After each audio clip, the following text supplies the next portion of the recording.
Good morning all friends. मेरे legal advice by Sheikh Javed Mohammad advocate channel पर आपका स्वागत है।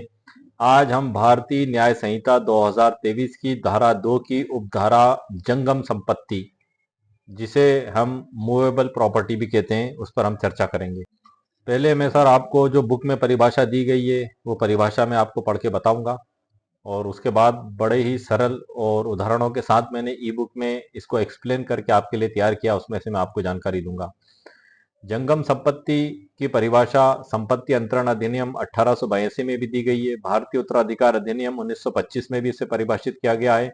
कर अधिनियम में भी इसको परिभाषित किया गया, और कुल 10 जो कानून है उसमें इसको परिभाषित किया गया। उनका शार्ट में उल्लेख मैंने ई बुक के अंदर किया, उसमें से मैं आपको उसकी जानकारी दूंगा। और वर्तमान में मैं आपको जो बुक में परिभाषा दी गई है, पहले उसमें से मैं आपको परिभाषा पढ़ के बता देता हूं। जंगम संपत्ति के अंतर्गत भूमि और वे चीजें जो भूबद्ध हो या भूबद्ध किसी चीज से स्थायी रूप से जकड़ी हुई हो के सिवाय प्रत्येक प्रकार की संपत्ति आती है। मतलब जो भूमि से भूबद्ध हो या भूबद्ध किसी चीज से स्थायी रूप से जकड़ी हुई हो के सिवाय, इनको छोड़कर जो भी संपत्ति आती है वो जंगम संपत्ति के अंतर्गत आती है। इसको इंग्लिश में बताया है, movable property includes property of every descriptions except land and things attached to the earth or permanently fastened to anything which is attached to the earth। तो ये तो सर बुक में इसकी परिभाषा दी गई है, और इसको मैंने आसान शब्दों में ई बुक में जो तैयार किया, उस पर जाने से पहले मैं आपको एक जरूरी जानकारी दे दूं। तू जो समझे हर बात को तो फिर कैसा सवाल, परिभाषा ही बताएगी कानून की असल मिसाल। जी हाँ सर, परिभाषा एक बड़ी महत्वपूर्ण चीज है। यदि आपने इसको समझ लिया तो पूरी बुक को समझना आपके लिए आसान होगा। ये बुक के प्रारंभ में दी ही इसलिए गई है ताकि आप इनको समझ लें, और जब बुक के अंदर जहां जहां इनका इस्तेमाल हो तो आप उनको पहले ही समझ जाएं कि आखिर इस शब्द का मतलब क्या है। जैसे कि जंगम संपत्ति का जहां भी इस्तेमाल हो तो आप समझ जाएं कि जंगम संपत्ति का मतलब क्या होता है। चल संपत्ति और अचल संपत्ति। चल संपत्ति जो भूमि से स्थायी रूप से जुड़ी हुई नहीं होती हैं, जिन्हें एक स्थान से दूसरे स्थान पर ले जाया जा सकता है, एक सरल शब्दों में जो हम आम बोलचाल की भाषा में समझते हैं। और अचल संपत्ति जो भूमि से स्थायी रूप से जुड़ी हुई होती हैं और उन्हें एक स्थान से दूसरे स्थान तक ले जाया नहीं जा सकता। तो ये चल संपत्ति और अचल संपत्ति है, उसमें हम आज जो चर्चा करेंगे। और इसी प्रकार से मैंने पहले भी जो वीडियो बनाए इसी की, इसमें कुल 39 परिभाषाएं धारा 2 में, उस पर मैंने जो वीडियो बनाए मेरे चैनल पर अपलोडेड हैं, आप उन्हें देख सकते हैं। अब हम ई बुक की ओर चलते हैं और उसमें सरल और आसान शब्दों में इसकी परिभाषा को सर मैं आपको बता देता हूं। जैसा सर आप देख रहे हैं कंप्यूटर स्क्रीन पर, भारतीय न्याय संहिता 2023 की धारा 2 में जंगम संपत्ति, जिसे मूवेबल प्रॉपर्टी भी कहा जाता है, उसकी परिभाषा। ये हमने सामान्य शब्दों में तो समझ लिया, लेकिन इसकी कानूनी परिभाषा क्या होगी, जो मैंने आपको बुक में से पढ़ के बताई है और ई बुक में से उसको आसान तरीके से तैयार किया है। धारा 2 के अनुसार जंगम संपत्ति वह संपत्ति है जिसे एक स्थान से दूसरे स्थान पर ले जाया जा सकता है बिना उसकी प्रकृति या उपयोग में किसी प्रकार का स्थायी परिवर्तन किए हुए, उसको जंगम संपत्ति कहते हैं। इसको और सरल भाषा में समझाने के लिए हम इसको इस प्रकार से भी समझ सकते हैं कि कोई भी ऐसी संपत्ति जो स्थायी रूप से भूमि से न जुड़ी हो और जिसे एक स्थान से दूसरे स्थान पर ले जाया जा सकता हो, वो जंगम संपत्ति कहलाती है। मतलब भूमि से स्थायी रूप से जुड़ी हुई नहीं है और उसे एक स्थान से दूसरे स्थान तक ले जाया जा सकता है, उसे जंगम संपत्ति कहते हैं। इसका विपरीत होता है अचल संपत्ति, जिसे हम इमूवेबल प्रॉपर्टी भी बोलते हैं, जिसे हिलाया नहीं जा सकता, जैसे जमीन, मकान, पेड़, और जड़ से जुड़े हो। यदि जड़ से जुड़े हो पेड़, तो गमले में रखा हुआ है सर पौधा, तो उस गमले को एक स्थान से उस स्थान पे हम दूसरी जगह लगा देंगे। आजकल फैशन चल रहा है बड़े शहरों में कि जामफल के पेड़, अनार के पेड़, ये बड़े बड़े पेड़ बड़े बड़े गमलों में लगाए जाते हैं और छत के ऊपर रखे जाते हैं, उसमें फल भी आते हैं। और भी कई फलदार पर आम के पेड़ भी सर बड़े गमलों में लगाए जाते हैं और शहरों में ऊपर छत पर रखे जाते हैं। वो 4-4 फीट के हाइट के भी हो जाते हैं। तो उनको एक स्थान से दूसरे स्थान पर ले जाया जा सकता है, तो पेड़ तो वो कहलाएंगे, लेकिन वो जड़ से जुड़े हुए नहीं है जमीन से स्थायी रूप से। तो इसलिए वो जो गमलों में रखे हुए वो चल संपत्ति में आएंगे, और जो स्थायी रूप से जुड़े हुए हैं भूमि से, वह अचल संपत्ति के अंतर्गत आएंगे। उदाहरण के तौर पे जंगम संपत्ति मूवेबल प्रॉपर्टी के कुछ उदाहरण मैंने तैयार किए हैं। गाड़ी, मोटरसाइकिल, साइकिल, सोना चांदी, आभूषण, नकदी, बैंक नोट, सिक्के, मोबाइल, लैपटॉप, टीवी, किताबें, फर्नीचर, ये सब चल संपत्ति के अंतर्गत आते हैं। इसी प्रकार से इमूवेबल प्रॉपर्टी में जो आएगा अचल संपत्ति में, जो जंगम संपत्ति में नहीं आएगा वो सब चल संपत्ति में आएगा, अचल संपत्ति में आएगा। जो जंगम संपत्ति नहीं है वो सब अचल संपत्ति है। क्या है सर वो? जमीन, मकान, अपार्टमेंट, कुआं, तालाब, पुल, पेड़, यदि वे जमीन से जड़ से जुड़े हुए हों, जैसे गमले में रखे हुए नहीं, जमीन में जड़ से जुड़े होना उसका जरूरी है। इसका सर जो कानूनी महत्व है, कानूनी महत्व बड़ा ही महत्वपूर्ण है सर इसका समझना, क्योंकि चोरी, लूट और संपत्ति अपराधों में, चोरी, लूट और संपत्ति अपराधों में धारा 378 जो बीएनएस पे लगती है चोरी की, अब वो परिवर्तित कर दी गई है, में जंगम संपत्ति का विशेष महत्व होता है, क्योंकि चोरी सिर्फ जंगम संपत्ति की ही हो सकती है, अचल संपत्ति की नहीं हो सकती। जमीन को कोई उठा के चुरा के नहीं ले जा सकता सर, ये तो आप भी जानते हैं। जमीन से जुड़ा हुआ है, वो जमीन को भला कैसे चुराएगा? वो उस पर तो अवैध कब्जा ही किया जा सकता है। इसी प्रकार से अगर कोई व्यक्ति किसी की जमीन पर कब्जा कर लेता है तो यह अवैध कब्जा होगा, ना कि चोरी। और जो चल संपत्ति है जिसको उठा के चोर एक स्थान से दूसरे स्थान पर लेके जा सकता है, तो उसको चल संपत्ति कहते हैं। उत्तराधिकार और वसीयत में भी इसका बड़ा महत्वपूर्ण स्थान है सर। जंगम संपत्ति का उत्तराधिकार अलग तरीके से लागू होता है, क्योंकि इसे आसानी से विभाजित किया जा सकता है। जमीन को, मकान को, प्लाट को आसानी से विभाजित किया जा सकता है। लेकिन चल संपत्ति हुई जैसे बैंक में रखा हुआ नकदी, मोटरसाइकिल, गाड़ियां और मकान के अंदर जो वस्तुएं, सामान होता है, ये सब जो है कि चल संपत्ति के अंतर्गत आता है। गिरवी और संपत्ति विवाद, इसको भी हम समझ लेते हैं कि इसमें आखिर ये जंगम संपत्ति का क्या महत्व होता है। बैंक जंगम संपत्ति, गहने वाहन आदि को गिरवी रखकर लोन देता है। बैंक जो है जंगम संपत्ति को रखकर लोन देता है, लेकिन अचल संपत्ति के लिए मॉर्टगेज बंधक किया जाता है, जो कि मध्य प्रदेश में MPIGR की साइट पर ऑनलाइन होता है। और बैंक की तरफ से एक पक्ष होता है और एक पक्ष जो मोर्ट रख के उस पर लोन लेता है वो पार्टी होती है। दोनों रजिस्ट्रार ऑफिस में उपस्थित होते हैं, वहां उनके डिजिटल सिग्नेचर, डिजिटल फोटो लिए जाते हैं और वो प्रॉपर्टी को बंधक किया जाता है। और उसके बाद खसरा, बीवन, नक्शा, ऋण पुस्तिका में वो प्रॉपर्टी बंधक दिखाई देती है, जब तक कि ऋण लेने वाला पूरा ऋण चुका नहीं देता। तो ये उसकी प्रक्रिया हो गई। हम इसको एक उदाहरण से समझ लेते हैं। संजय के दो दोस्त थे, अजय और विजय। अजय ने उसकी मोटरसाइकिल चुरा ली और विजय ने उसकी जमीन पर अवैध कब्जा कर लिया। मतलब एक व्यक्ति के दो दोस्त थे, एक दोस्त ने तो उसकी मोटरसाइकिल को चुरा लिया और दूसरे दोस्त ने उसकी जमीन पर अवैध कब्जा कर लिया। अब इसमें क्या कानूनी स्थिति होगी सर, उसको हम देख लेते हैं। संजय पुलिस के पास गया, FIR दर्ज कराई। पुलिस ने अजय पर चोरी का केस दर्ज किया क्योंकि उसने मोटरसाइकिल चुराई थी। लेकिन विजय पर अवैध कब्जा का केस चला क्योंकि मोटरसाइकिल जंगम संपत्ति नहीं थी और जमीन अचल संपत्ति थी। तो ये एक बेहतरीन उदाहरण था सर, जो सरल और आसान भी है, जो बुक में तो मिलना मुश्किल है, लेकिन मैंने आप लोगों को समझाने के लिए ही ई बुक भी तैयार की है और इसके उदाहरण भी तैयार किए हैं। अब हम उन कानूनों को देख लेते हैं जहां जहां जंगम संपत्ति शब्द का उपयोग किया गया है। जंगम संपत्ति की परिभाषा भारतीय कानून में कई जगहों पर दी गई है। इसको हम संक्षेप में जान लेते हैं, बिना कुछ छोड़े सभी इसमें आ जाए। नंबर 1 है भारतीय न्याय संहिता 2023 की धारा 2, जिसपे ये मैं वीडियो बना रहा हूं।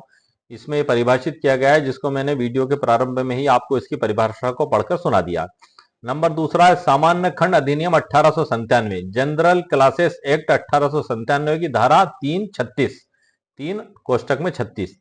इसमें इसको बताया गया है, यह जंगम संपत्ति को वह सब कुछ जो अचल संपत्ति ना हो के रूप में परिभाषित किया गया है, जंगम संपत्ति को। ये नंबर 1 कानून हो गया सर। नंबर 1 तो BNS हो गया, ये नंबर 2 हो गया। और नंबर 3 में आएगा ट्रांसफर ऑफ प्रॉपर्टी एक्ट 1882। हालांकि इसमें सीधे जंगम संपत्ति की परिभाषा नहीं है, लेकिन संपत्ति के प्रकारों का उल्लेख किया गया है जिसमें जंगम संपत्ति को परिभाषित किया गया है। नंबर 4 कानून है भारतीय उत्तराधिकार अधिनियम 1925, इंडियन सक्सेशन एक्ट 1925। इसमें भी सर इसकी व्याख्या की गई है। इसमें संपत्ति के विभाजन के दौरान जंगम संपत्ति की व्याख्या की जाती है। जब उत्तराधिकार होता है, कोई व्यक्ति की मृत्यु हो जाती है और उसकी जो संपत्ति उसके वारिसों में बांटी जाती है, तो जो जमीन, मकान, प्लाट है और जो मोटरसाइकिल, नकदी, गहने हैं, तो उसमें चल और अचल संपत्ति, मूवेबल और इमूवेबल प्रॉपर्टी कह के उसको इसमें परिभाषित किया गया है। इसी प्रकार से नंबर 5वां कानून है संपत्ति कर अधिनियम 1957, वेल्थ टैक्स एक्ट 1957। इसमें संपत्ति के कराधान के संदर्भ में जंगम संपत्ति का उल्लेख किया गया है। नंबर छठा है वस्तु एवं सेवा कर अधिनियम 2017, जीएसटी एक्ट 2017 जिसको हम कहते हैं। इसमें जो बताया गया है कि यहाँ जंगम संपत्ति की परिभाषा उस रूप में दी गई है कि किसी भी प्रकार की वस्तु जो भौतिक रूप से स्थानांतरित की जा सकती है वो जंगम जंगम संपत्ति मानी जाएगी। ये जीएसटी रूल्स 2017 में बताया गया है। नंबर 7वां कानून है सर भारतीय संविदा अधिनियम 1872, जिसे इंडियन कॉन्ट्रैक्ट एक्ट भी कहा जाता है। इसमें वस्तुओं की आपूर्ति और संपत्ति के स्वामित्व की बात करते समय जंगम संपत्ति का उल्लेख किया गया है। वस्तुओं की आपूर्ति और संपत्ति के स्वामित्व की जो इसमें बताया गया है जहां जहां वह इसको जंगम संपत्ति को परिभाषित किया गया है, इस रूप में किया गया है। नंबर 8वां होता है सर नीलामी अधिनियम 1867, सेल ऑफ गुड्स एक्ट 1930। नीलामी अधिनियम है सर ये, जो है कि इसमें माल और गुड्स की परिभाषा आती है जो जंगम संपत्ति के अंतर्गत आती है गुड्स अधिनियम में। और कंपनी अधिनियम 2013, कंपनी एक्ट 2013, यहाँ परिसंपत्तियों के संदर्भ में जंगम संपत्ति का उल्लेख किया गया है। और 10वें नंबर पे आती है बैंकिंग विनिमय अधिनियम 1949। इसमें गिरवी, हाइपोथेक और जंगम संपत्ति पर ऋण देने के नियमों में जंगम संपत्ति का उल्लेख किया गया है। तो इस प्रकार से कुल 10 कानूनों में जंगम संपत्ति का उपयोग किया गया है। और इसमें जो महत्वपूर्ण नोट है कि जंगम संपत्ति को उठाकर ले जाया जा सकता है लेकिन अचल संपत्ति को नहीं ले जाया जा सकता। चोरी केवल जंगम संपत्ति की होती है जबकि अचल संपत्ति पर अवैध कब्जे या धोखाधड़ी से हस्तांतरण का मामला बनता है। निष्कर्ष सर जो इसमें निकलेगा, जंगम संपत्ति वह संपत्ति होती है जिसे बिना किसी नुकसान के एक स्थान से दूसरे स्थान पर ले जाया जा सकता है। चोरी, बिक्री, विरासत और गिरवी रखने में जंगम संपत्ति की अलग अलग कानूनी स्थिति होती है। इसकी समझ कानून, व्यापार और संपत्ति विवादों में मददगार होती है। तो इस प्रकार से सर जंगम संपत्ति की मुकम्मल कानूनी जानकारी जो बुक में थी मैंने आपको वो भी दे दी है और उसके अलावा भी मैंने उदाहरणों के साथ आपको जानकारी प्रदान कर दी है। अब हमारा अगला शब्द होगा वचन। बीएनएस की धारा 2 का जो परिभाषा है, 22वें नंबर की परिभाषा है, हम नेक्स्ट वीडियो में इस पर चर्चा करेंगे। तो इस प्रकार से आज के वीडियो में सर मैंने आपको भारतीय न्याय संहिता की धारा 2 की उपधारा जो संपत्ति है जंगम संपत्ति, उसके बारे में संपूर्ण जानकारी प्रदान कर दी है। और ये धाराएं बड़ी महत्वपूर्ण होती हैं सर, मैंने मेरे कई वीडियो में भी बताया है कि अगर बुक ताला है तो ये परिभाषाएं उसकी चाबी हैं। यदि आपने परिभाषाओं को समझ लिया तो बुक रूपी ताले को आप आसानी से खोल सकते हैं। और यदि आप परिभाषाओं को नहीं समझ पाए तो बुक को समझना भी आपके लिए बड़ा ही दुर्भर हो जाएगा, बड़ा ही मुश्किल हो जाएगा। और कई जगह सिविल जज के एग्जाम में भी इन परिभाषाओं के बारे में पूछा जाता है।